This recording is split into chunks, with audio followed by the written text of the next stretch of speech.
Hello दोस्तों, आज हम करेंगे रीजनिंग के महत्वपूर्ण प्रश्न को हल।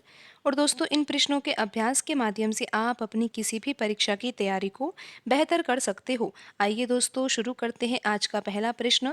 दोस्तों, प्रश्न में दिया है 20:30 समान अनुपात 72 अनुपात, और दोस्तों यहाँ पर है प्रश्न चिन्ह। तो हमें यहाँ पर यही पता लगाना है कि इस प्रश्न चिन्ह के स्थान पर दिए गए ऑप्शन में से कौन सी संख्या आएगी। तो दोस्तों, ये पता लगाने के लिए कि यहाँ पर प्रश्न चिन्ह के स्थान पर कौन सी संख्या आएगी, सबसे पहले तो हमें यहाँ पर ये समझना होगा कि समान अनुपात से पहले जो दो संख्याएं लिखी हुई है जिनके बीच में अनुपात का चिन्ह है 20 और 30, इन दोनों संख्याओं में क्या संबंध है। क्योंकि दोस्तों, जो संबंध यहाँ पर समान अनुपात से पहले की दो संख्याओं में होता है, वही संबंध समान अनुपात के बाद की दो संख्याओं में भी होता है जिनके बीच में अनुपात लिखा हुआ है।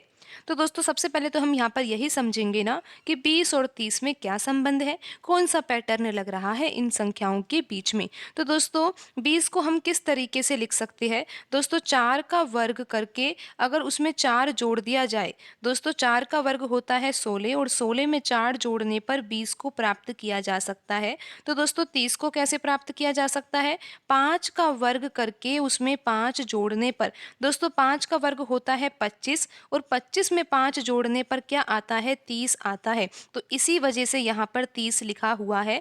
और दोस्तों, यहाँ पर ये भी ध्यान रखिए कि 4 के बाद जो अगली संख्या 5 आती है, इसी कारण यहाँ पर 5 का वर्ग और उसमें फिर 5 जोड़ा गया है। तो दोस्तों, आइए अब हम यहाँ पर ये समझते हैं कि 72 का किस संख्या के साथ संबंध है। तो दोस्तों, 72 को किस तरीके से लिखा जा सकता है, 8 के वर्ग में अगर 8 जोड़ दिया जाए।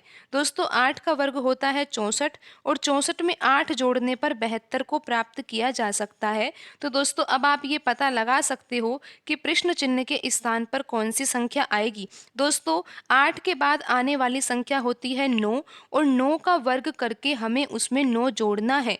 इसी तरीके से तो दोस्तों यहाँ पर हल किया गया है प्रश्न को। दोस्तों, 9 का वर्ग होता है 81, और 81 में 9 जोड़ने पर क्या आता है, 90 आता है। तो दोस्तों, यहाँ पर प्रश्न चिन्ह के स्थान पर कौन सी संख्या आएगी, 90 आएगी। दोस्तों, आप फिर से समझ सकते हो कि जो 72 है उसको किस तरीके से प्राप्त किया जा सकता है, 8 के वर्ग में 8 को जोड़कर। तो उसी प्रकार दोस्तों, 8 के बाद आता है 9, और 9 का वर्ग करके उसमें 9 जोड़ देंगे तो दोस्तों आंसर आ जाएगा 90। क्योंकि 9 का वर्ग होता है 81, और 81 में 9 जोड़ने पर 90 आता है। तो दोस्तों, यहाँ पर प्रश्न चिन्ह के स्थान पर 90 आएगा, और ऑप्शन ए में 90 ही लिखा हुआ है। तो दोस्तों, आज की वीडियो में इतना ही, मिलते हैं अगली वीडियो में। धन्यवाद दोस्तों।